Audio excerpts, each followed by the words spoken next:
Hey everyone! Ready to dive deep into the world of Coraline? Released on February 6, 2009, this film has sparked endless discussions, and today, we're uncovering every thrilling detail. If you enjoy this deep dive, don't forget to hit that like button. It really helps us grow. And for more incredible movie explorations and hidden gems, subscribe to the channel. Now, let's unravel the magic behind this cinematic masterpiece. It begins with a tiny doll, sewn delicately by hand, its button eyes staring blankly into the dark. This eerie opening sequence immediately sets the tone for what's to come. A story that is both whimsical and unsettling, fantastical and frightening. Directed by Henry Selick and adapted from Neil Gaiman's novella, Coraline introduces us to a young girl caught between two worlds, each more peculiar than the last. Coraline Jones is no ordinary protagonist. She's brave, curious, and sharp-tongued. A perfect lens through which we explore the Pink Palace Apartments, a dreary new home where her parents are too busy working to pay her much attention. The color palette in these early scenes is muted, almost washed out, visually reinforcing Coraline's boredom and isolation. It's in these quiet, gray moments that we first understand her longing for something more, for color, for magic, for someone to truly see her. That wish is granted in the most unexpected way. A small, locked door in the living room wall turns out to be a portal to another universe. One that looks just like her own, but better. The food tastes amazing. The garden is alive with sentient plants, and her other parents are attentive and affectionate. But there's a catch. Everyone here has black buttons instead of eyes. It's a detail that feels minor at first, almost playful, but the longer we linger in this world, the more wrong it feels. The sound design shifts, subtle at first, like whispers beneath the soundtrack, and Coraline begins to notice the cracks. The other mother, who once seemed so loving, reveals her true form piece by piece. A manipulative creature called the Beldam who feeds on children's souls. Every frame of Coraline is painstakingly animated using stop motion, and the attention to detail is astonishing. The subtle differences between the real world and the other world are expressed not just in lighting and color, but in motion. The real world is stiff, sometimes jerky, uncomfortable, but the other world is fluid, enticing. It's this contrast that mirrors Coraline's internal journey. As she becomes more aware, the vibrant fantasy begins to rot before our eyes. The supporting characters are more than eccentric background noise. They're mirrors of Coraline's fears and desires. Mr. Bobinski, the blue-skinned upstairs neighbor, trains mice for a miniature circus, a symbol of childlike wonder distorted by adult obsession. Miss Spink and Miss Forcible, former burlesque performers, cling to their faded glamour in a house full of taxidermy dogs. In the other world, their exaggerated versions perform for Coraline, but the show becomes grotesque, almost hypnotic, as if it's designed to trap her. And then there's the cat. Voiced by Keith David, the cat is the only creature who can travel between worlds. He acts as a cryptic guide, never quite telling Coraline what to do, but always pushing her to think critically. He's a perfect representation of independence, aloof, clever, and ultimately moral. What makes Coraline so engaging is its layered storytelling. On the surface, it's a simple tale of a girl learning to appreciate what she has. But beneath that lies commentary on neglect, control, and the seductive nature of escapism. The Beldam doesn't just want Coraline to stay. She wants to consume her, to take her freedom, her identity, her very essence. And all she asks in return is that Coraline give up her eyes, her perspective, her truth. When Coraline refuses, the other world begins to collapse. What was once a vibrant dreamscape becomes a desolate web of decay. Her quest to save her real parents and the souls of past victims is both literal and symbolic. It's a battle against giving in, against surrendering to what feels easy and comfortable. The climax is intense, with Coraline navigating the disintegrating world, facing off against the Beldam, and using her intelligence rather than brute force to win. The final confrontation is not just physical, it's psychological. Coraline tricks the Beldam, outsmarts her, and closes the door for good, sewing the key shut deep in the earth. When she returns to the real world, nothing is quite the same. Her parents, while still busy, begin to show genuine affection. The garden, once gray and dull, blooms with life. It's not perfect, but it's real. Coraline has earned her place in the world not by escaping it, but by confronting its shadows and choosing to live fully in the light. Coraline remains a landmark achievement in animation, a haunting fairy tale that challenges its audience to look deeper. It doesn't talk down to children, nor does it sanitize its message. Instead, it trusts that viewers of all ages can handle darkness, so long as there's truth and hope on the other side. Thanks for sticking with us through this deep dive into Coraline.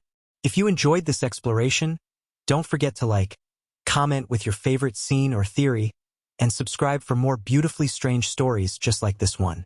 Until next time, stay curious, and keep your eyes open. Just not buttoned. Coraline was released on February 6, 2009, and from the moment it hit theaters, it stood out as something entirely different. It didn't look like most animated movies. It didn't sound like them either. And it definitely didn't feel like anything typical for children. Made with stunning stop-motion animation, this movie pulled viewers into a strange and beautiful world full of mystery, danger, and wonder. It's a film that both kids and adults could enjoy, though for very different reasons. And even today, over a decade later, Coraline is still being talked about, watched, and rewatched. Why? Because it's not just a story, it's an experience. From its first scene, Coraline knows how to hold your attention. A doll floats into view, silent and still. But in a quiet room, thin metal hands begin to unpick it. Thread is pulled out. Buttons are sewn in. It's soft, delicate, and oddly creepy. No loud music, no sudden sounds. Just a feeling that something isn't quite right. That's the kind of world Coraline invites you into. It doesn't jump out and scare you. It crawls under your skin slowly. And before you know it, you're deep in a place that's both magical and terrifying.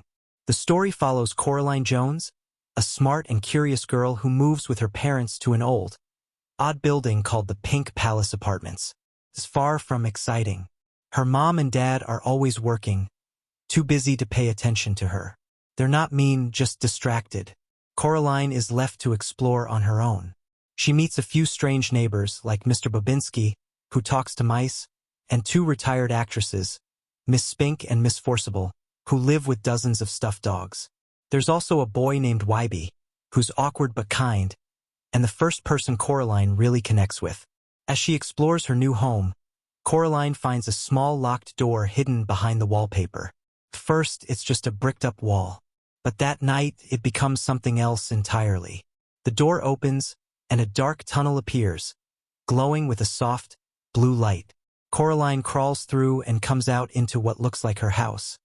But everything is different.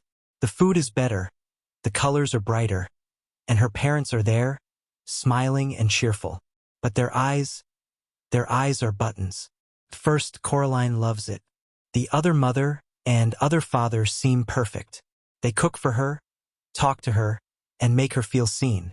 The other world is beautiful and alive. The garden blooms in her image. The neighbors perform for her. The cat even talks. But slowly, the cracks begin to show. Things are too perfect, too controlled. And when the other mother offers to let Coraline stay forever, if she sews buttons into her eyes, everything changes. The dream becomes a trap, and the other mother reveals her true form. A tall, thin, spider-like creature who feeds on children's souls. What follows is not just a fight for Coraline's freedom, but a rescue mission. Her real parents are kidnapped. The souls of other lost children are trapped in the other world, their voices echoing through the dark. Coraline, despite being scared and alone, decides to save them. She uses her mind, her courage, and her heart to outwit the Beldam and destroy the twisted version of the world she once thought she wanted. What makes Coraline truly special isn't just the story. It's how the story is told. The animation is handmade, frame by frame. Every piece of furniture, every movement, every blink of an eye was carefully crafted by artists. It gives the film a texture that's hard to explain but easy to feel. It looks real even when it's strange. And that makes the world more believable and the danger more intense. The sound and music also play a big role. The score by Bruno Coulet mixes soft chimes, haunting vocals, and eerie silence to build a mood that's never too loud or too obvious. You don't always notice the music, but you feel it. It's like the house itself is whispering. And then there's the voice acting. Dakota Fanning brings Coraline to life with a perfect balance of curiosity, confidence, and fear. Teri Hatcher plays both the real mother and the other mother, switching between warmth and coldness in a way that's honestly chilling. Keith David voices the cat with calm wisdom and mystery, always guiding Coraline with clues instead of answers. But Coraline isn't just a spooky kid's film. It's a story about choices, about wanting more, and then realizing that more isn't always better. It's about paying attention to what's real, even when it's not perfect. The movie never talks down to its audience. It trusts viewers, kids included, to handle dark ideas and make sense of them. That's rare. Most movies for younger audiences keep things simple. Coraline does not. One of the most fascinating parts of the movie is how it shows the line between dreams and nightmares. At first, the other world feels like a dream. It's colorful, alive, exciting. But that's what makes the shift so powerful. The longer you stay, the more you see what's wrong. The other mother doesn't love Coraline. She wants to own her, to change her, to keep her forever. And the more Coraline resists, the more twisted the world becomes. The garden dies. The house rots. The other father turns into a puppet. Even the sky falls apart. It's not just scary, it's heartbreaking. And then there are the ghost children. Their stories are simple but haunting. They were just like Coraline. Lonely, looking for love, and tricked by the Beldam's kindness. But unlike Coraline, they didn't escape. Their souls are trapped, their lives taken. Coraline listens to them. She doesn't ignore them or run away. She faces what happened and decides to make it right. That bravery, that choice to do the hard thing even when it's scary, is what makes her a true hero. The movie's ending doesn't try to wrap everything up in a neat bow. Coraline returns to her real world, which is still messy. Her parents are still busy, but they start to notice her more. The garden is blooming. The sun is shining. Things aren't perfect, but they're hers. She understands that real life might not be magical all the time, but it's honest. And that's enough. When Coraline came out, it didn't make as much money as some other animated movies. But over time, it found a strong, passionate audience. Fans of animation loved the craftsmanship. Horror fans admired the slow-building tension. Readers of Neil Gaiman's book appreciated how closely the movie captured the story's spirit. And people who just love good storytelling, no matter their age, kept coming back to it. Online forums, fan theories, art, even Halloween costumes, the movie became part of pop culture in a way few others do. Not just because it was good, but because it stuck with you. It begins with thread. A doll floats through the darkness, and someone or something, with long, needle-like fingers gently takes it apart, restuffing it and sewing on shiny black buttons where its eyes used to be. This wordless opening sets the tone for everything that follows. Beautiful, silent, eerie. It's our first clue that Coraline's world is not quite what it seems. Coraline Jones has just moved into the Pink Palace Apartments, a creaky old house in the middle of nowhere, split into 3 homes. She's not happy about it. Her parents are too busy with work, typing away on their laptops, distracted and tired, barely listening to her.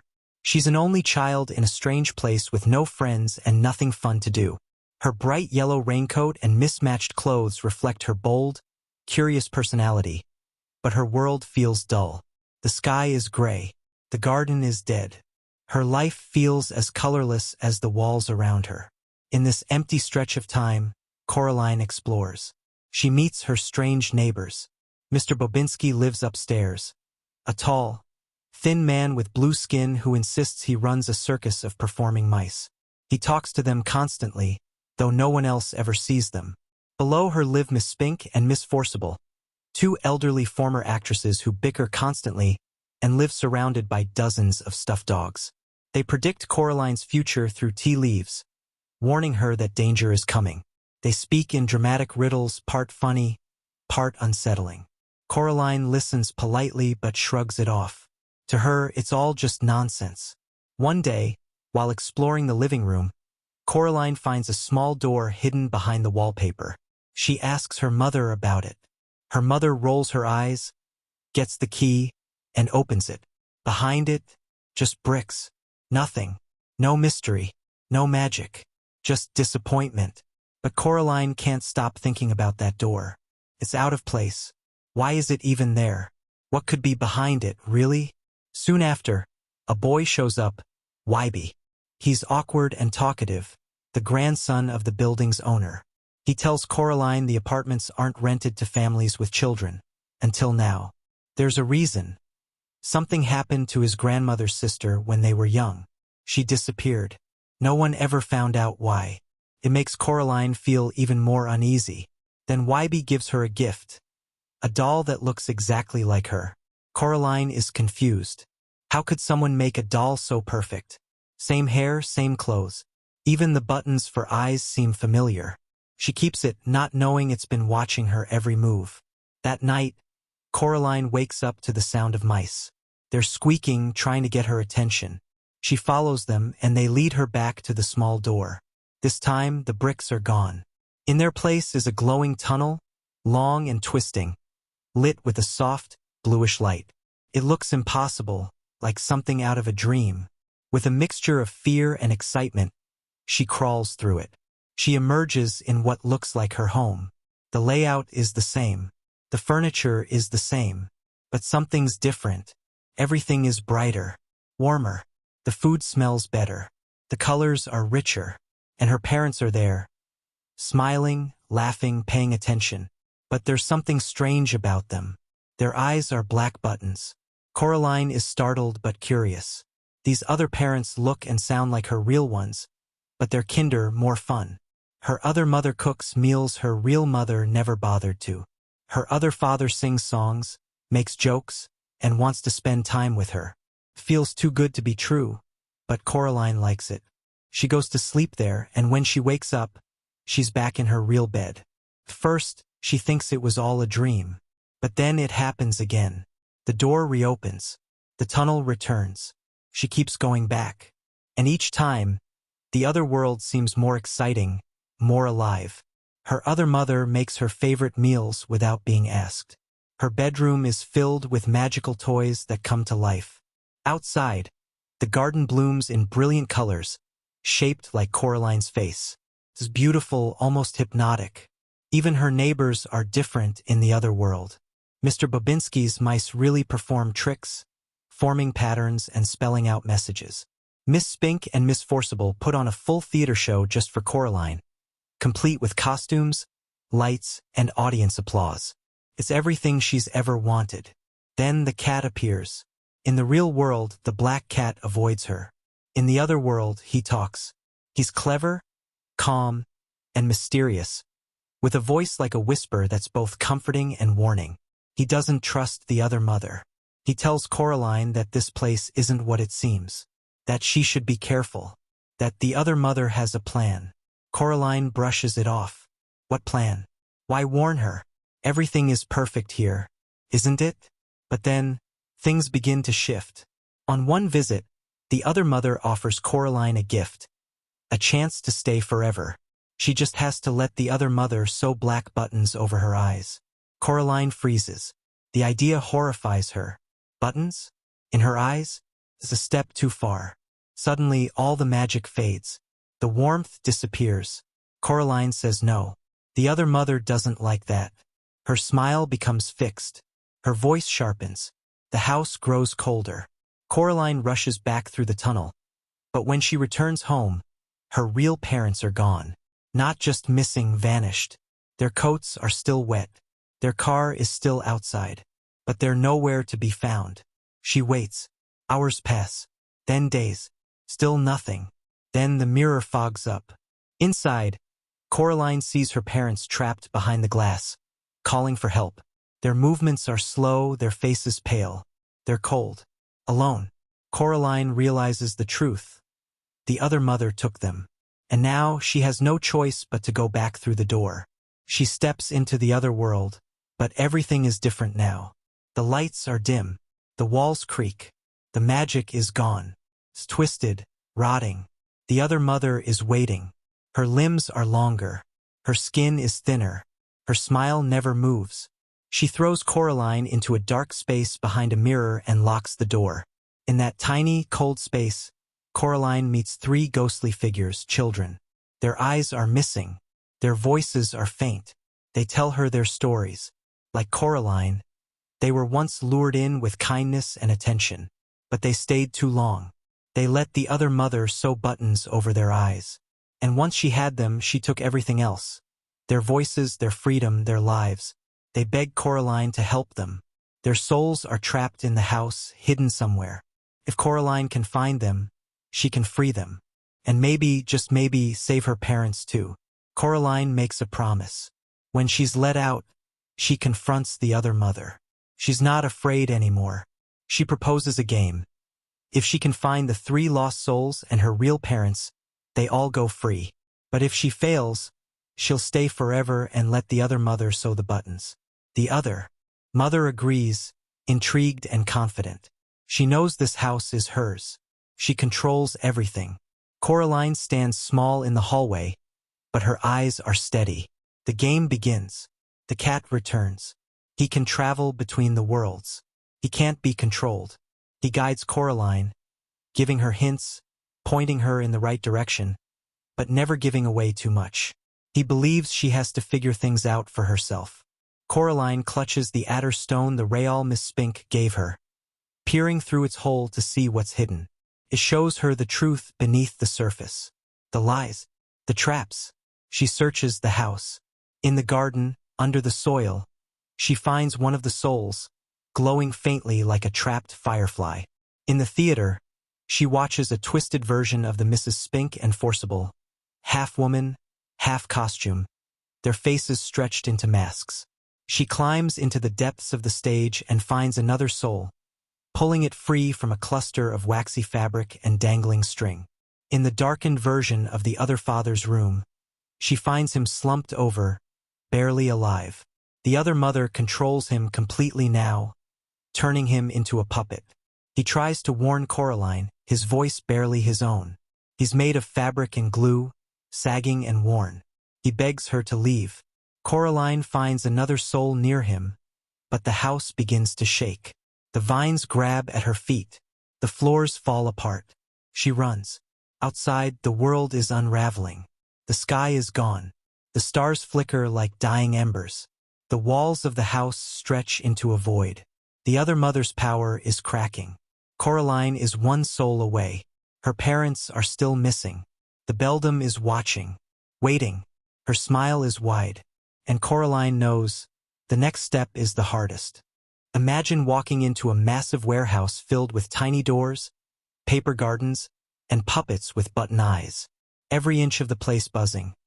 Not with sound, but with quiet hands adjusting, fixing, stitching, and moving characters millimeter by millimeter.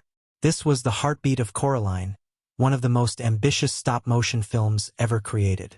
And what made it truly remarkable wasn't just what made it to the screen, but everything that happened behind it. The story begins with a challenge. Director Henry Selick, already known for The Nightmare Before Christmas, wanted to take Neil Gaiman's eerie novella and push it into new territory.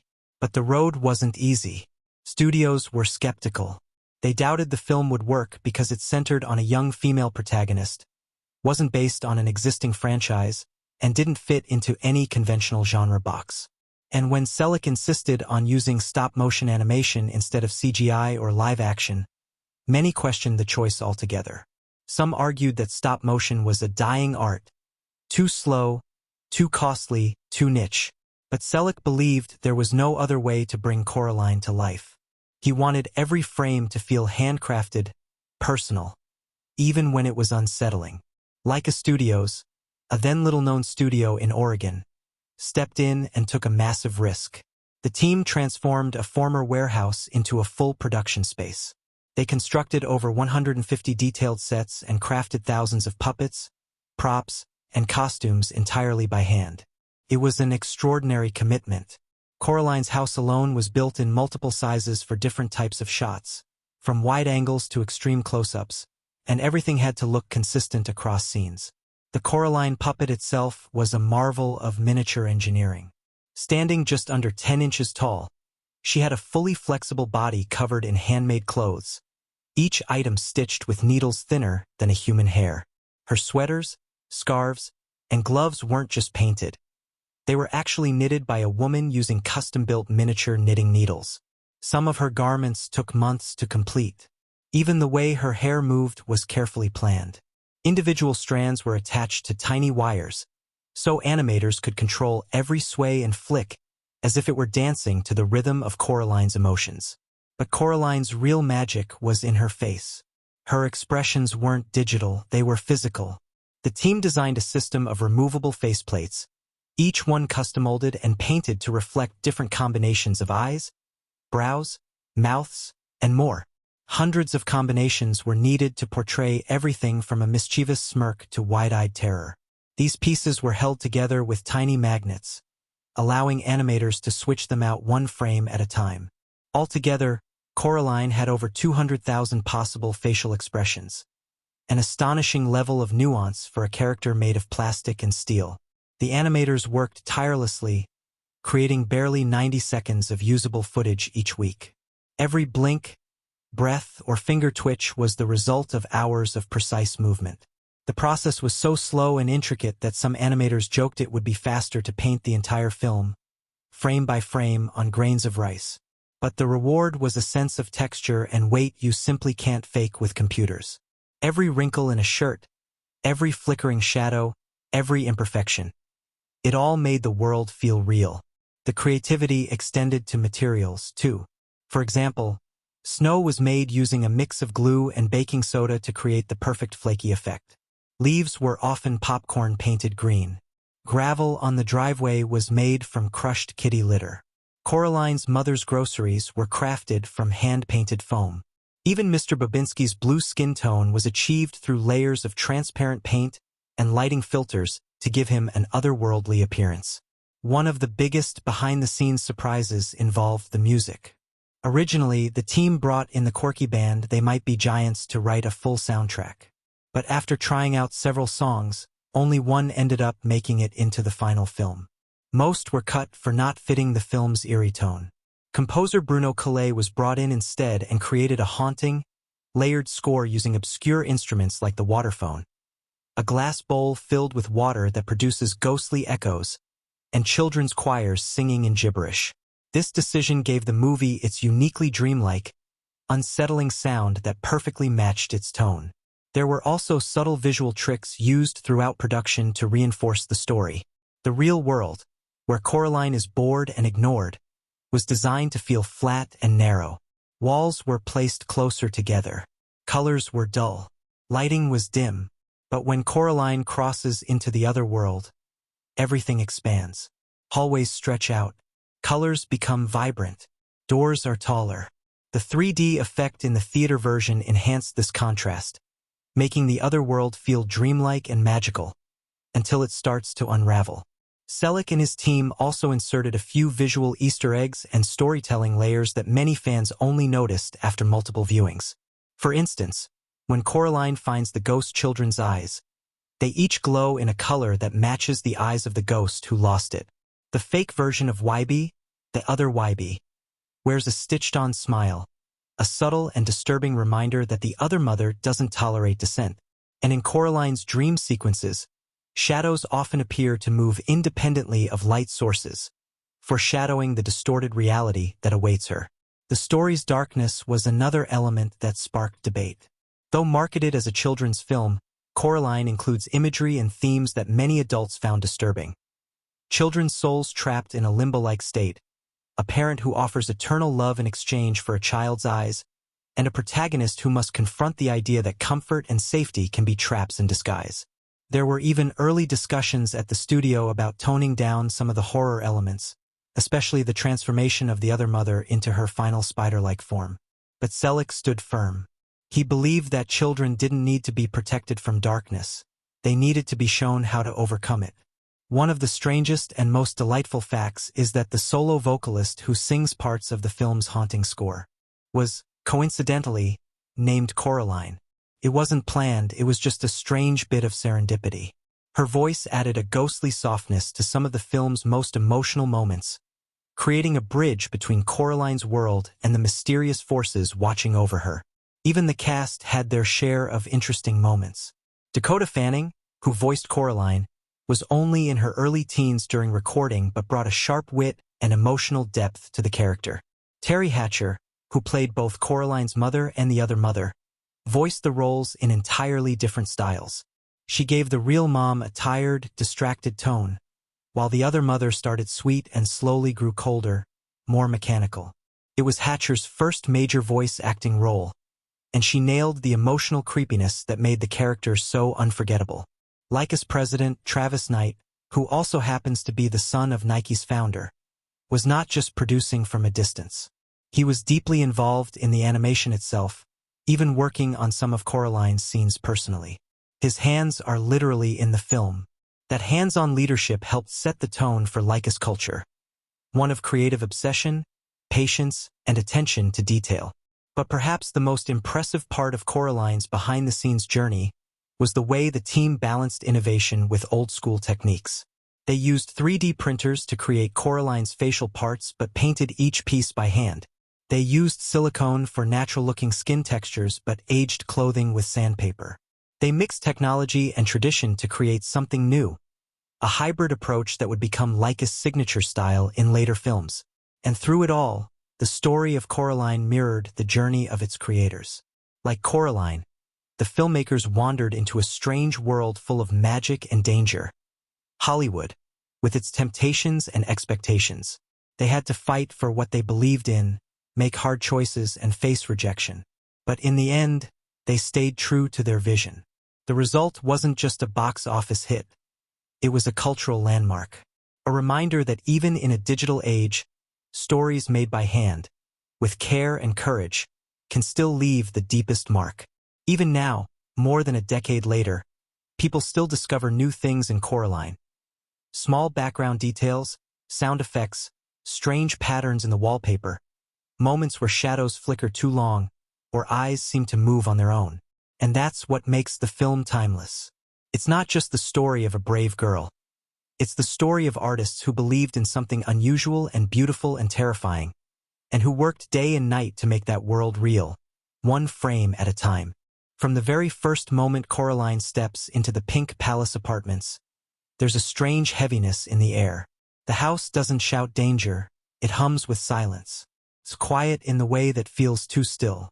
That subtle discomfort is intentional, and it tells us something important. This story isn't about flashy horror or over-the-top fantasy. It's about creeping discontent, the kind that lives in the corners of a child's mind. The camera lingers just a little too long on Coraline's bored face, her dragging footsteps, her muffled sighs.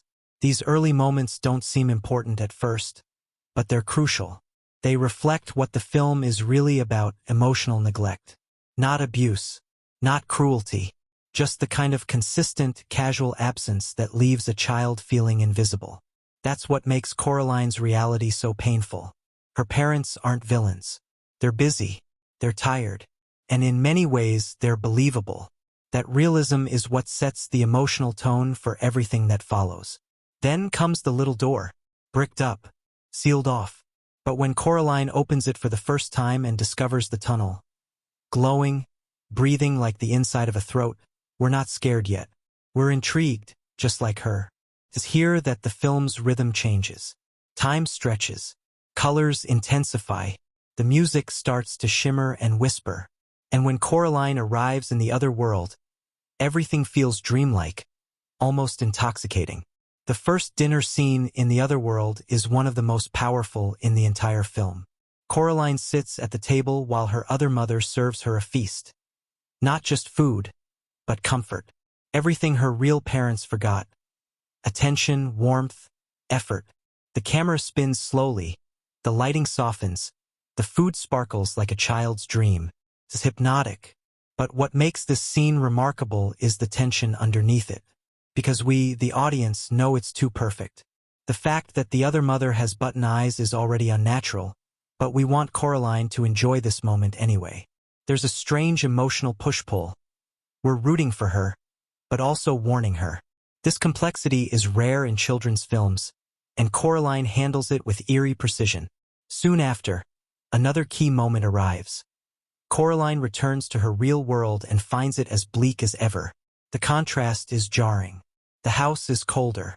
Her parents are even more distracted.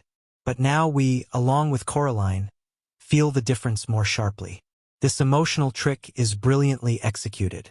The real world hasn't changed, but Coraline has. And because of that, we feel her disappointment more than ever before. One of the most chilling and quietly devastating scenes is when Coraline is offered the chance to stay in the other world, on one condition. She must sew buttons into her eyes. The moment is surreal and brutal. The other mother, up to this point charming and playful, reveals her true nature with chilling casualness. "It's your decision, darling," she says. But her voice is colder now, her smile rigid. The camera zooms in slowly on the black buttons, the needle, the thread. And Coraline's terrified expression is where the emotional power lies. It's a coming-of-age moment wrapped in horror. Her innocence cracked open. Her dream turned into a nightmare. What makes this scene iconic isn't just its visuals. It's what it represents. It's a metaphor for surrendering your identity for comfort, for safety, for approval. Coraline sees the truth in that moment. You can't have freedom without risk. And you can't have real love if it comes with strings or buttons attached. As Coraline tries to escape and discovers the ghost children, the film shifts into darker emotional territory. These children, trapped by their own desires, are echoes of Coraline's potential future. Their stories, told in whispers and glowing light, add layers to the narrative. It's no longer just Coraline's fight. She's part of something older, deeper. The scene where she speaks with the ghosts carries a tragic weight. Their soft voices, their hollow eyes, their gratitude for her bravery. It makes everything feel heavier. Coraline isn't just escaping danger. She's rescuing lost souls. And she's doing it alone. A critical turning point arrives when Coraline's real parents go missing. Up until now, she's resented them, seen them as obstacles to her happiness. But when they vanish, her panic is raw. The camera cuts to her empty home, her bed still made, the fridge untouched. It's quiet again, but this time, it's terrifying. The loneliness is no longer peaceful. It's hollow. And when she finds the snow globe, containing her frozen parents, something clicks inside her. She doesn't just want them back. She realizes she loves them. It's a simple, powerful revelation made through action, not dialogue. The film's climax, the showdown between Coraline and the other mother, is a masterclass in tension. The other mother's transformation into a spider-like creature, complete with skeletal limbs and eyes that gleam like obsidian, is visually stunning. But the real intensity comes from Coraline's voice. She doesn't scream. She doesn't cry. She speaks firmly, clearly. She outsmarts the other mother. This isn't about physical strength. It's about courage and cleverness. Coraline tricks her, plays her own game against her. And when she escapes, it's not just a physical victory. It's an emotional one. She's taken control of her own story. Yet, the film doesn't let her go easily. In one of the final terrifying sequences, the other mother's severed hand crawls into the real world. This moment plays out like a horror film, complete with suspenseful silence and sudden movements. The stakes feel incredibly high, because by now, Coraline has earned her peace. She doesn't deserve more fear. But that's the beauty of this final challenge. It reminds us that trauma doesn't always vanish the moment we face it. Sometimes echoes linger, and we must confront them one last time. When Coraline finally destroys the hand and throws the broken pieces down the well, there's a quiet moment afterward. No grand music, no applause, just stillness. It's over. She's safe. And for the first time, the real world feels a little brighter. Her parents are kinder, not perfect, but present. The garden is blooming. Her neighbors are laughing. Nothing is magical, but everything is real. This final return to normalcy is perhaps the most powerful moment of all. Coraline doesn't live in a fantasy world anymore. She's earned something far better. Reality, filled with flaws, love, and the knowledge that she can face whatever comes next. That's the real victory. And it's why audiences remember this film so deeply, not just for the creepy dolls and spooky tunnels, but for the way it captured a young girl's journey towards self-reliance and emotional clarity. Critics praised these moments not just for their visual artistry but for their psychological weight. Some called it one of the most emotionally mature animated films of its time. Others noted how it dealt with themes like neglect, identity, and courage without ever talking down to its audience. But the most consistent praise was for its restraint. Coraline never over-explains. It trusts viewers, children, and adults to understand the layers. Audience reactions speak volumes. Many children found it terrifying, but not in a way that scarred them. In a way that stuck with them, that made them think. Adults often found themselves surprised at how deeply the story resonated with their own childhood experiences. Feelings of being misunderstood, wanting more, and realizing that love sometimes wears tired clothes and speaks in hurried tones. All these key moments, the dinner scene, the button eyes offer, the ghost children, the snow globe, the final trap, form a web as intricate as the other mothers. But instead of ensnaring Coraline, they shape her. Every emotional beat matters. Every shadow means something. And by the time the credits roll, we realize we've been on more than just a scary adventure. From the moment Coraline steps through the tiny, mysterious door, the film invites us into a world layered with meaning beneath its eerie surface.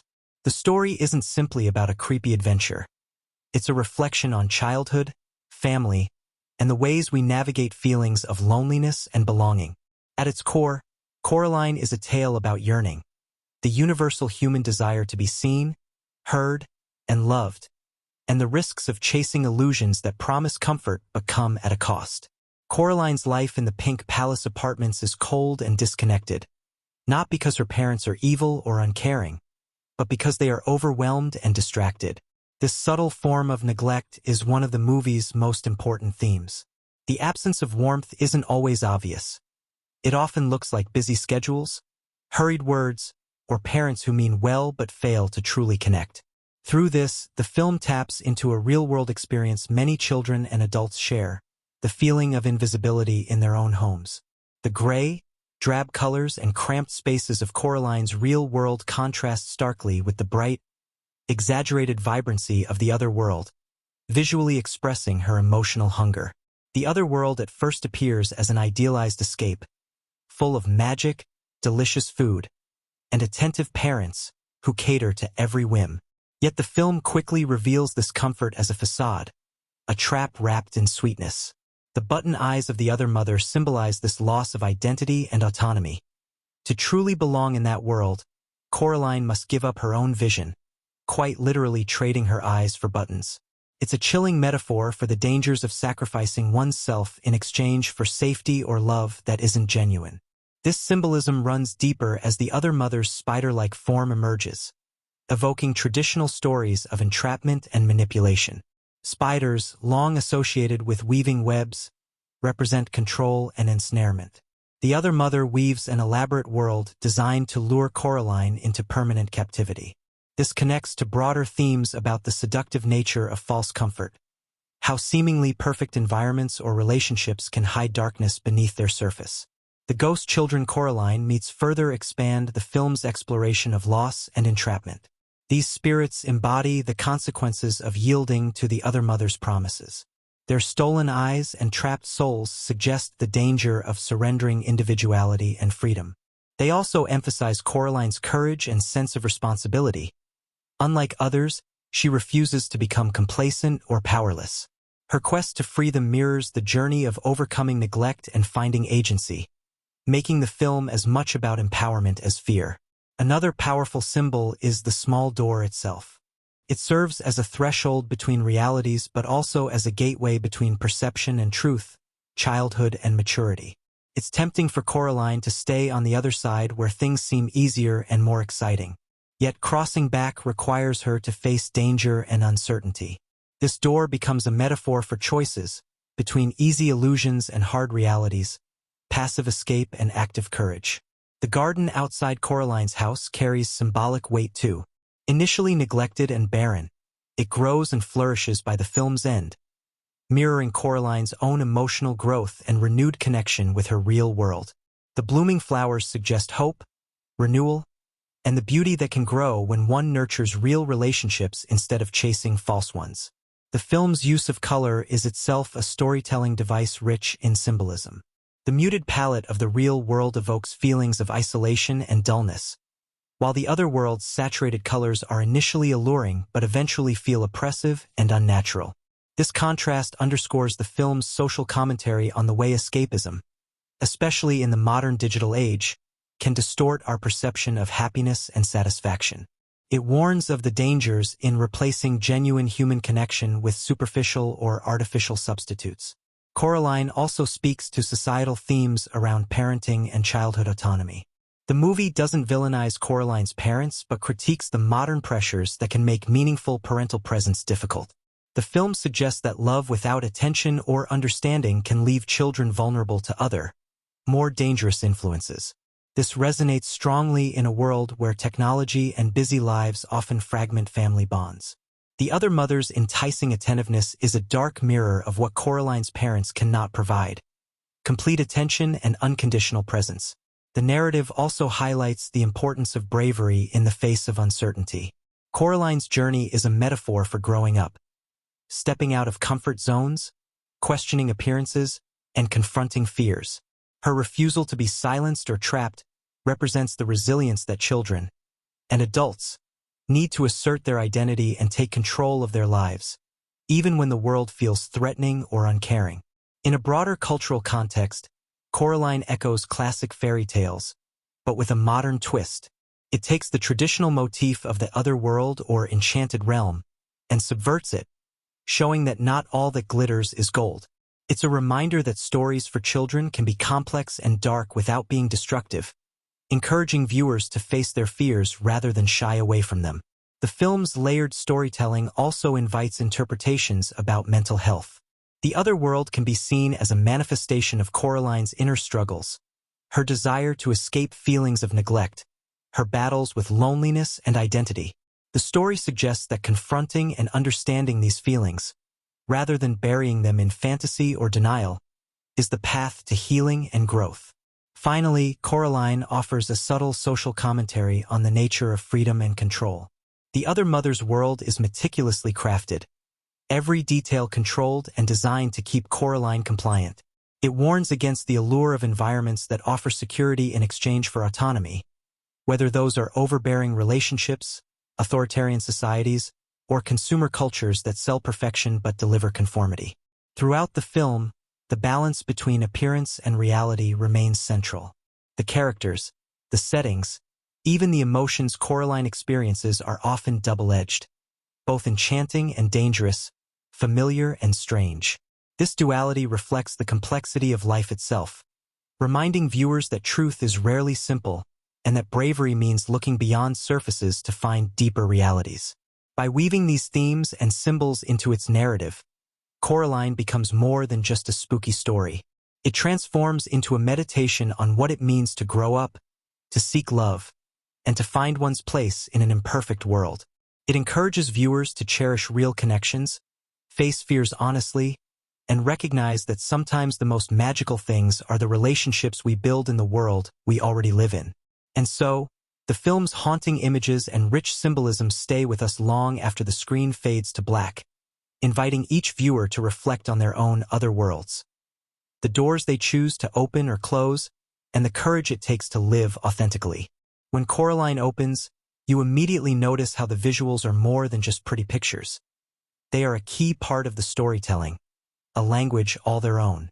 The film's unique visual style is crafted through stop-motion animation, a labor-intensive technique that gives everything a tactile, almost otherworldly texture. The physicality of the models, the way the characters move and breathe, and the carefully crafted sets create an uncanny, dreamlike atmosphere that feels both magical and slightly unsettling. This stop-motion approach sets the tone for the entire film. Unlike digital animation, which can sometimes feel smooth and flawless, stop-motion retains small imperfections, subtle hesitations in movement, tiny changes in light and shadow that make the world feel tangible and alive. When Coraline walks through the hallways of her home, You can almost feel the roughness of the wooden floors or the chill of the draft slipping through the cracked window frames. This physicality pulls viewers deeper into the story, making the emotional highs and lows more visceral. The cinematography works hand in hand with this tactile animation. The camera angles and movements are carefully chosen to evoke Coraline's perspective, a mix of childlike curiosity and growing awareness of danger.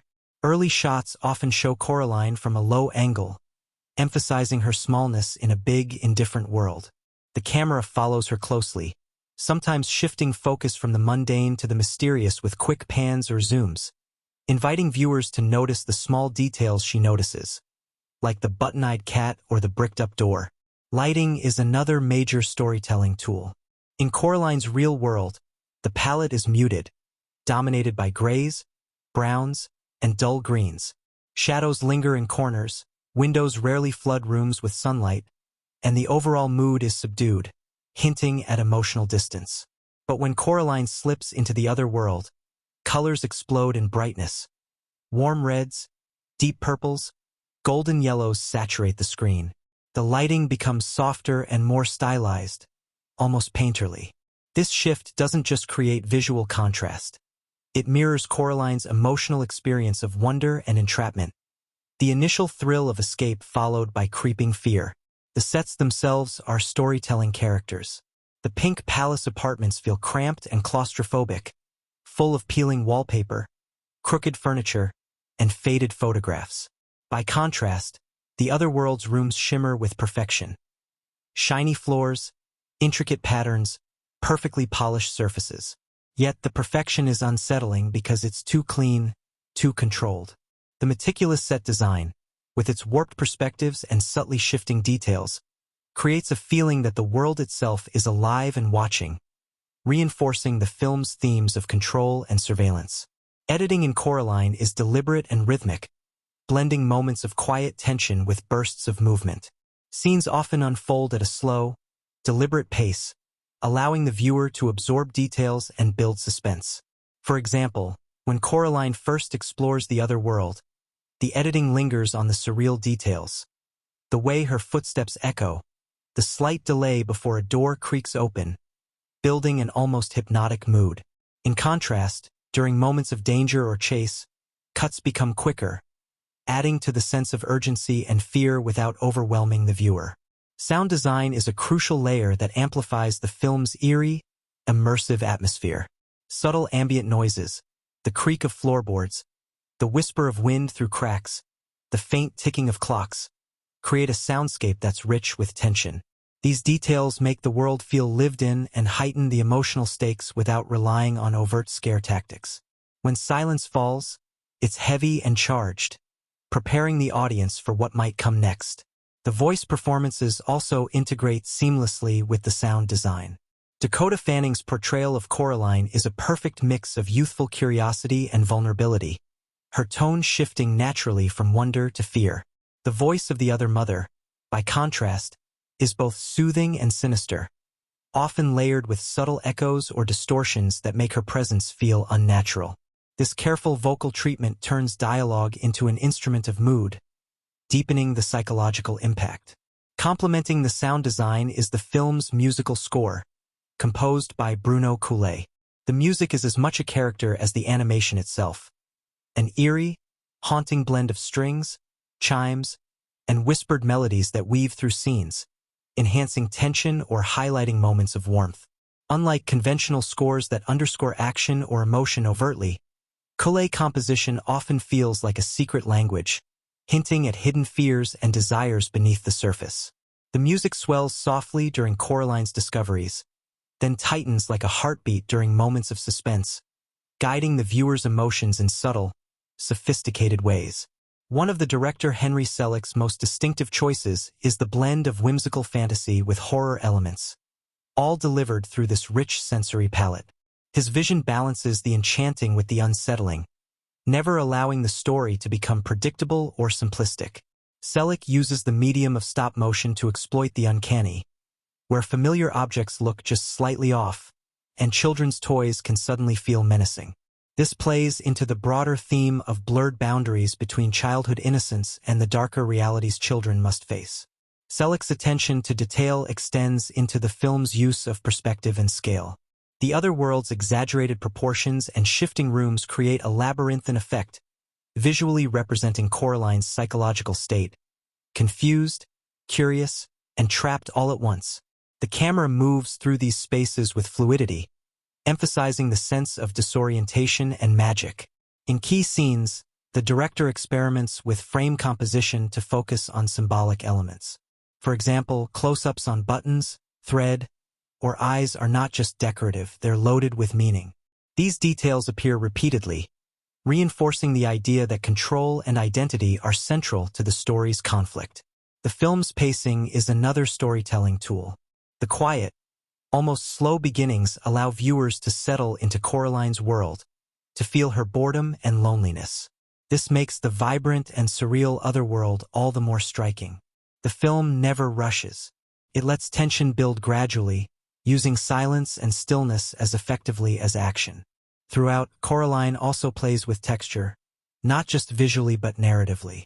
The contrast between smooth and rough, soft and sharp, light and shadow creates a layered sensory experience. This texture invites viewers to engage with the film on multiple levels, encouraging close attention to its small but meaningful details. Finally, Selick's signature style shines in the way the film blends childhood whimsy with dark themes, creating a balance that respects its audience's intelligence and emotions. The world of Coraline is both beautiful and dangerous, filled with wonder and fear, making the film a masterclass in visual storytelling and cinematic craft. By combining these cinematic techniques, stop-motion animation, thoughtful cinematography, detailed editing, rich sound design, haunting music, and unique directorial vision, Coraline becomes not just a movie to watch but an experience to feel deeply. It invites viewers to see, hear, and sense the story's layers, making every frame a piece of a carefully woven tale about identity, courage, and the power of perception. One of the most enchanting aspects of Coraline lies not just in its haunting story or unique animation, but in the way its cast's performances breathe life into the eerie, imaginative world. Although the film is animated through stop motion, the voice actors' chemistry and interactions are central to making the characters believable and emotionally resonant. This chemistry wasn't just an accident.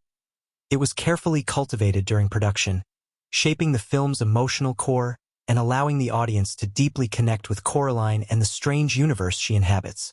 Dakota Fanning, who voices Coraline, brings a rare combination of innocence, curiosity, and courage that perfectly captures the character's spirit. Even in her earliest recordings, there was a spark, a vividness in her voice that made Coraline feel alive and real, not just a fictional child. The production team often speaks of how Dakota's ability to express subtle shifts in emotion, wonder, frustration, fear, determination, helped ground the fantasy in genuine feeling. Her performance serves as the emotional anchor of the film, giving viewers someone to root for amid the strange and sometimes unsettling events. Opposite Dakota, Teri Hatcher's portrayal of the other mother stands out as a masterful blend of warmth and menace. Behind the scenes, Teri's process involved experimenting with tone and timing to balance the character's seductive charm and underlying darkness. This nuanced performance gave the other mother a chilling presence without falling into caricature. What made the dynamic between Coraline and the other mother so compelling was the subtle tension in the vocal interplay. The way Teri could switch from tender to threatening within a breath, keeping listeners on edge. This tension carried over to the animation, influencing the character's facial expressions and movements. John Hodgman's voice as Coraline's father brings a weary, distracted quality to the role, perfectly capturing the sense of a parent who loves his child but struggles to show it fully. His performance highlights the film's theme of imperfect parenting without judgment. Similarly, Dawn French's role as Coraline's mother adds a layer of warmth mixed with frustration, completing the trio that forms Coraline's family. The voice actors recorded many scenes together, fostering a natural flow and chemistry that translates into believable family interactions. This collaboration helped the characters avoid feeling like isolated voices and instead felt like a living, breathing household. A unique aspect of Coraline's production was how the voice actors were brought together not just to record lines separately, but to perform scenes in groups whenever possible. This choice was unusual for animated films but made a significant difference in the performances. The natural give and take, pauses, and emotional exchanges emerged more organically, capturing the rhythm and nuance of real conversations. The crew often remarked that this approach helped the actors get into their characters' minds and react to each other's energy, which made the final recordings richer and more authentic. Beyond the voice work, the physical sets of Coraline played a crucial role in shaping the film's atmosphere and guiding the actors' performances. The intricate, handcrafted sets were marvels of detail and design, miniature worlds filled with textures, colors, and hidden elements. Each room, hallway, and object was carefully built to reflect the story's mood and themes. For example, the Pink Palace apartments were intentionally designed to feel cramped and lived in, with peeling wallpaper and crooked pictures reinforcing the feeling of neglect and emotional distance. On the other side, the otherworld sets were lush and vibrant, but contained unsettling distortions, warped perspectives, and exaggerated colors that made the world feel both magical and eerie. The animators and directors used these sets as active storytelling tools, often placing characters in tight spaces or framing them against looming backgrounds to visually represent emotional states like fear or isolation. This synergy between physical space and narrative helped the actors imagine their characters' experiences, even if they were only recording voices. The tactile nature of the sets inspired animators and performers alike, creating a shared creative energy that infused the film. Behind the scenes, the production process of Coraline was as challenging as it was rewarding. Stop-motion animation requires painstaking patience. Models are moved millimeter by millimeter, with thousands of photos taken to create mere minutes of footage. This slow pace meant the cast and crew had to maintain enthusiasm and focus over extended periods, which they did by fostering a strong sense of camaraderie. Stories from the set often highlight moments of humor and warmth amidst the demanding work, like the actors sharing jokes during recording sessions or the animators celebrating small milestones with the director. These moments of joy and connection helped keep the project alive with passion. One notable behind-the-scenes story involves the voice recording of the button-eyed cat, a silent but pivotal character who guides Coraline. The team struggled initially to find the right vocal tone and personality for the cat until they decided to give the character a mysterious, almost mischievous quality that could be communicated mostly through body language and occasional vocalizations. This choice added depth to the cat's role and became a beloved aspect of the film's atmosphere. The film's production also included meticulous attention to sound design, which required close collaboration between the voice actors, animators, and sound engineers. Capturing the subtle shifts in mood, from the gentle tapping of Coraline's footsteps to the sinister creak of the other mother's lair, was essential for creating immersion. The cast often spoke about how hearing these sounds during recording sessions helped them adjust their performances, making lines feel more natural within the world being built. When Coraline premiered, it was met with widespread critical acclaim and enthusiastic audience reactions. Critics praised its bold artistic vision, emotional depth, and ability to balance dark themes with child-friendly storytelling. The film resonated with viewers of all ages, many of whom were drawn to its striking visuals and complex narrative. For some, Coraline was a nostalgic return to the feeling of childhood wonder mixed with fear. For others, it was a fresh and daring adventure that challenged the conventions of animated storytelling. Audiences responded strongly to the emotional authenticity of Coraline's journey, appreciating that the film didn't shy away from difficult themes like loneliness, neglect, and courage. The blend of whimsy and horror created a unique tone that felt respectful of children's intelligence, offering not just entertainment but an invitation to think and feel deeply. This emotional resonance helped the movie develop a passionate fanbase, with many viewers revisiting the film multiple times to uncover new details and meanings. Fan engagement grew beyond the screen, inspiring fan art, discussions, and even cosplay. Online communities celebrated the film's layered storytelling, debating the movie's influence also extended into the broader animation community. Coraline showed what stop-motion animation could achieve in terms of mood, texture, and emotional complexity.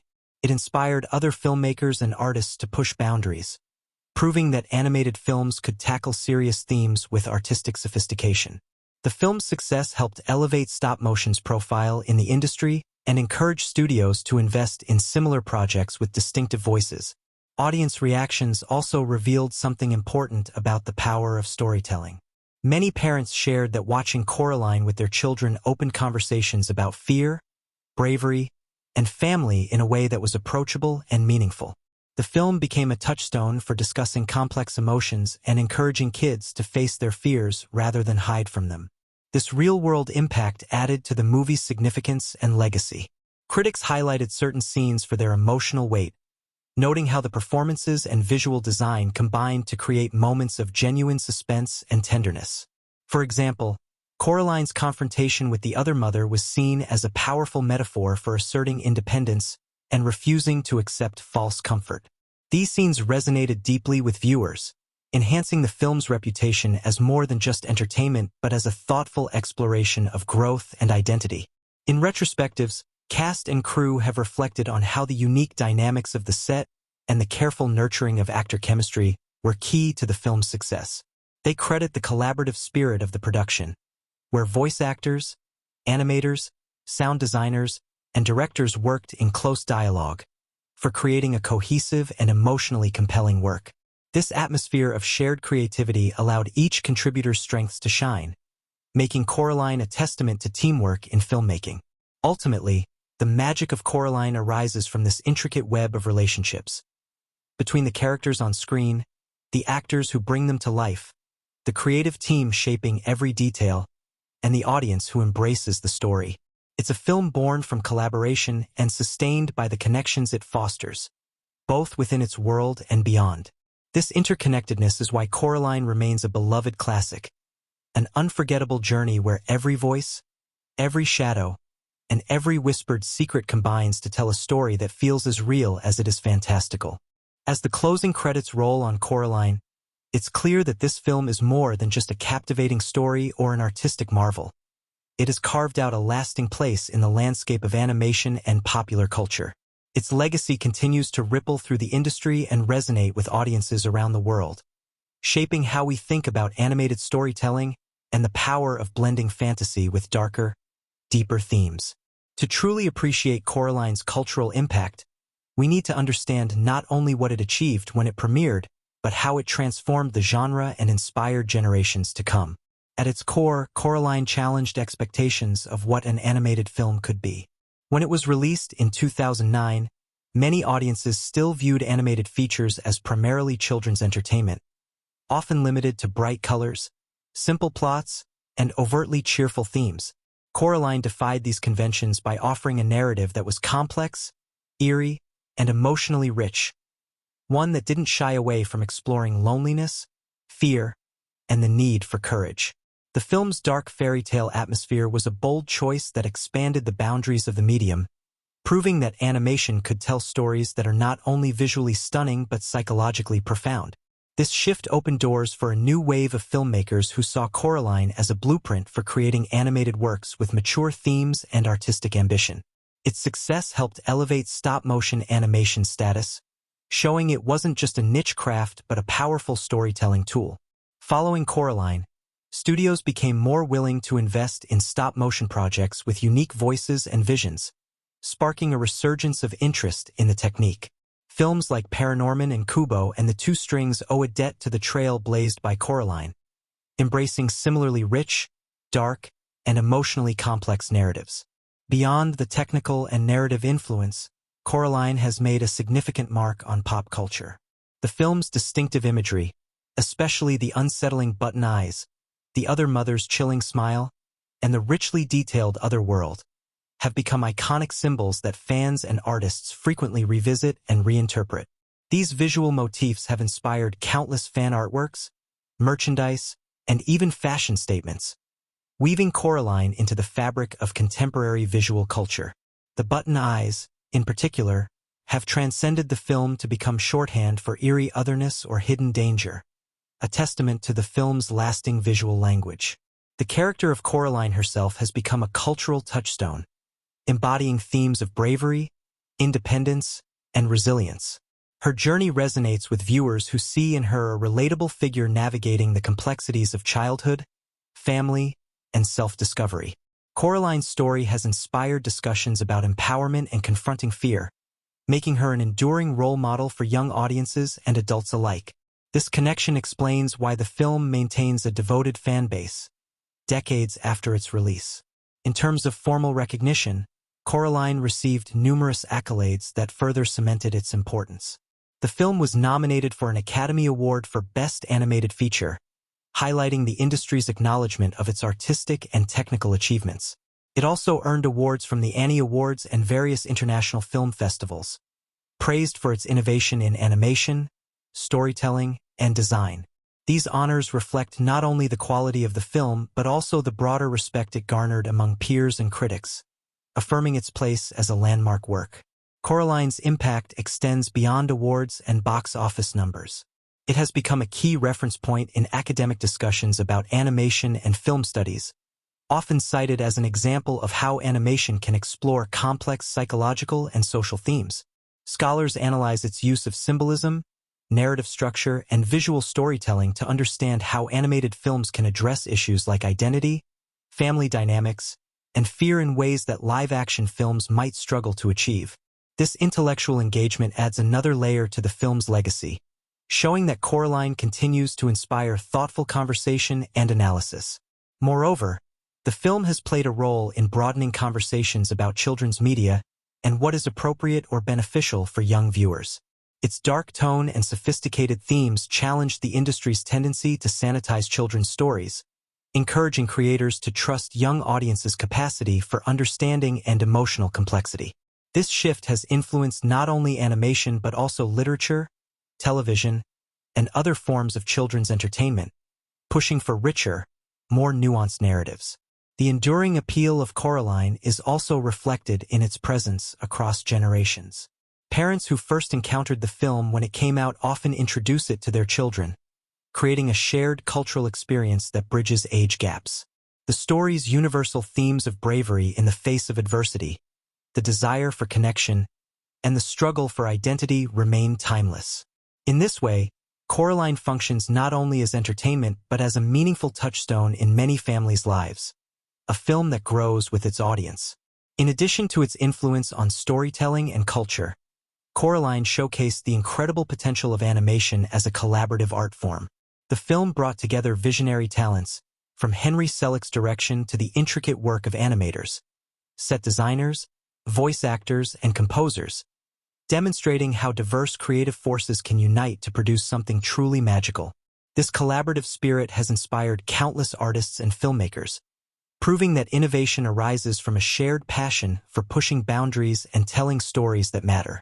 Looking at the broader cultural landscape, Coraline arrived at a moment when audiences were increasingly hungry for stories that mixed fantasy with reality, darkness with hope. Its success helped legitimize this trend, influencing not only animation but other genres such as young adult literature, graphic novels, and even video games.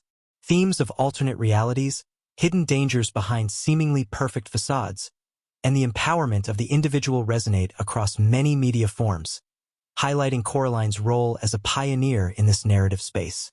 Reflecting on why Coraline remains significant over time, it comes down to its blend of artistry, storytelling, and emotional honesty. The film never feels dated because its themes are universal and its craftsmanship timeless. It captures the essence of childhood fears and dreams in a way that feels authentic and meaningful, while also offering a visually stunning world that invites repeated exploration. Every viewing reveals new details, whether in the richly layered backgrounds, the subtle voice performances, or the haunting musical score. In conclusion, Coraline is much more than an animated movie. It's a cultural landmark that transformed perceptions of animation, storytelling, and children's media. Its influence echoes in countless creative works, its imagery continues to inspire, and its story remains a beacon for audiences seeking courage and wonder. As years pass, the film stands as a testament to the power of imagination, the bravery required to face the unknown, and the enduring magic of a well-told story. This legacy ensures that Coraline will be remembered, cherished, and celebrated for generations to come. As the closing credits roll on Coraline, it's clear that this film is more than just a captivating story or an artistic marvel. It has carved out a lasting place in the landscape of animation and popular culture. Its legacy continues to ripple through the industry and resonate with audiences around the world, shaping how we think about animated storytelling and the power of blending fantasy with darker, deeper themes. To truly appreciate Coraline's cultural impact, we need to understand not only what it achieved when it premiered, but how it transformed the genre and inspired generations to come. At its core, Coraline challenged expectations of what an animated film could be. When it was released in 2009, many audiences still viewed animated features as primarily children's entertainment, often limited to bright colors, simple plots, and overtly cheerful themes. Coraline defied these conventions by offering a narrative that was complex, eerie, and emotionally rich, one that didn't shy away from exploring loneliness, fear, and the need for courage. The film's dark fairy tale atmosphere was a bold choice that expanded the boundaries of the medium, proving that animation could tell stories that are not only visually stunning but psychologically profound. This shift opened doors for a new wave of filmmakers who saw Coraline as a blueprint for creating animated works with mature themes and artistic ambition. Its success helped elevate stop-motion animation status, showing it wasn't just a niche craft but a powerful storytelling tool. Following Coraline, studios became more willing to invest in stop-motion projects with unique voices and visions, sparking a resurgence of interest in the technique. Films like Paranorman and Kubo and the Two Strings owe a debt to the trail blazed by Coraline, embracing similarly rich, dark, and emotionally complex narratives. Beyond the technical and narrative influence, Coraline has made a significant mark on pop culture. The film's distinctive imagery, especially the unsettling button eyes, the other mother's chilling smile, and the richly detailed otherworld, have become iconic symbols that fans and artists frequently revisit and reinterpret. These visual motifs have inspired countless fan artworks, merchandise, and even fashion statements, weaving Coraline into the fabric of contemporary visual culture. The button eyes, in particular, have transcended the film to become shorthand for eerie otherness or hidden danger, a testament to the film's lasting visual language. The character of Coraline herself has become a cultural touchstone, embodying themes of bravery, independence, and resilience. Her journey resonates with viewers who see in her a relatable figure navigating the complexities of childhood, family, and self-discovery. Coraline's story has inspired discussions about empowerment and confronting fear, making her an enduring role model for young audiences and adults alike. This connection explains why the film maintains a devoted fan base, decades after its release. In terms of formal recognition, Coraline received numerous accolades that further cemented its importance. The film was nominated for an Academy Award for Best Animated Feature, highlighting the industry's acknowledgement of its artistic and technical achievements. It also earned awards from the Annie Awards and various international film festivals, praised for its innovation in animation, storytelling, and design. These honors reflect not only the quality of the film but also the broader respect it garnered among peers and critics, affirming its place as a landmark work. Coraline's impact extends beyond awards and box office numbers. It has become a key reference point in academic discussions about animation and film studies, often cited as an example of how animation can explore complex psychological and social themes. Scholars analyze its use of symbolism, narrative structure, and visual storytelling to understand how animated films can address issues like identity, family dynamics, and fear in ways that live-action films might struggle to achieve. This intellectual engagement adds another layer to the film's legacy, showing that Coraline continues to inspire thoughtful conversation and analysis.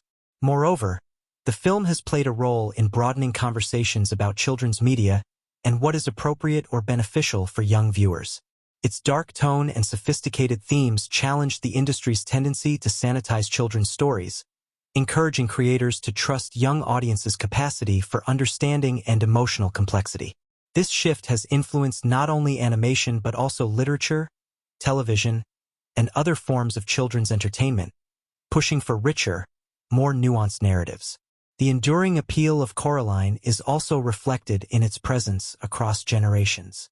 Parents who first encountered the film when it came out often introduce it to their children, creating a shared cultural experience that bridges age gaps. The story's universal themes of bravery in the face of adversity, the desire for connection, and the struggle for identity remain timeless. In this way, Coraline functions not only as entertainment but as a meaningful touchstone in many families' lives, a film that grows with its audience. In addition to its influence on storytelling and culture, Coraline showcased the incredible potential of animation as a collaborative art form. The film brought together visionary talents, from Henry Selick's direction to the intricate work of animators, set designers, voice actors, and composers, demonstrating how diverse creative forces can unite to produce something truly magical. This collaborative spirit has inspired countless artists and filmmakers, proving that innovation arises from a shared passion for pushing boundaries and telling stories that matter. Looking at the broader cultural landscape, Coraline arrived at a moment when audiences were increasingly hungry for stories that mixed fantasy with reality, darkness with hope. Its success helped legitimize this trend, influencing not only animation but other genres such as young adult literature, graphic novels, and even video games. Themes of alternate realities, hidden dangers behind seemingly perfect facades, and the empowerment of the individual resonate across many media forms, highlighting Coraline's role as a pioneer in this narrative space. Reflecting on why Coraline remains significant over time, it comes down to its blend of artistry, storytelling, and emotional honesty. The film never feels dated because its themes are universal and its craftsmanship timeless. It captures the essence of childhood fears and dreams in a way that feels authentic and meaningful, while also offering a visually stunning world that invites repeated exploration. Every viewing reveals new details, whether in the richly layered backgrounds, the subtle voice performances, or the haunting musical score. In conclusion, Coraline is much more than an animated movie. It's a cultural landmark that transformed perceptions of animation, storytelling, and children's media. Its influence echoes in countless creative works, its imagery continues to inspire, and its story remains a beacon for audiences seeking courage and wonder. As years pass, the film stands as a testament to the power of imagination, the bravery required to face the unknown, and the enduring magic of a well-told story. This legacy ensures that Coraline will be remembered, cherished, and celebrated for generations to come. When we look back on Coraline, what stands out most vividly isn't just its breathtaking animation or the intricate craftsmanship of its stop-motion artistry. It's the way the film creates an unforgettable journey, one that intertwines imagination and fear, wonder and darkness, childhood innocence and the tough lessons that come with growing up. From its very first frame, Coraline invites us into a world both familiar and strange, a place where curiosity leads to discovery but also to danger, where bravery is tested, and where the line between reality and fantasy blurs in the most mesmerizing way. This film is defined by its remarkable ability to balance so many elements seamlessly. It's a story that feels timeless, yet fresh, visually rich, yet emotionally raw. The story's foundation rests on Coraline's personal journey, a young girl grappling with loneliness, seeking connection, and learning what it truly means to be brave. Through this lens, we see a complex character brought to life with a voice that feels genuine, vulnerable, and strong all at once. Dakota Fanning's performance, paired with the haunting, multifaceted portrayal of the other mother by Teri Hatcher, forms the emotional heart of the movie. Their dynamic pulls us in, holding our attention as the stakes rise and the story unfolds. But beyond the characters, the film's artistic vision sets it apart. The handcrafted sets, painstakingly built with loving detail, draw us deeper into the two worlds Coraline inhabits, the drab reality and the eerie other world. This contrast, visually striking and thematically rich, perfectly mirrors the film's core themes of desire and deception, safety and danger, love and neglect. The stylized, slightly unsettling aesthetic keeps viewers on edge, constantly aware that beauty and menace often coexist, a subtle tension that enhances the film's suspense and emotional resonance. Coraline also distinguishes itself through its daring narrative choices. It doesn't shy away from the darker aspects of its story, instead embracing them as vital components of the tale. Themes of family, identity, courage, and the complexity of relationships are explored with nuance and care. The story encourages viewers, young and old, to confront fears, question appearances, and value what truly matters. This depth is rare in animated films and is one reason why Coraline has maintained its power and appeal for so many years. The film's legacy extends beyond its storytelling and animation techniques. It pushed the boundaries of what stop-motion animation could achieve, inspiring a new generation of filmmakers and artists to explore bold, unconventional ideas.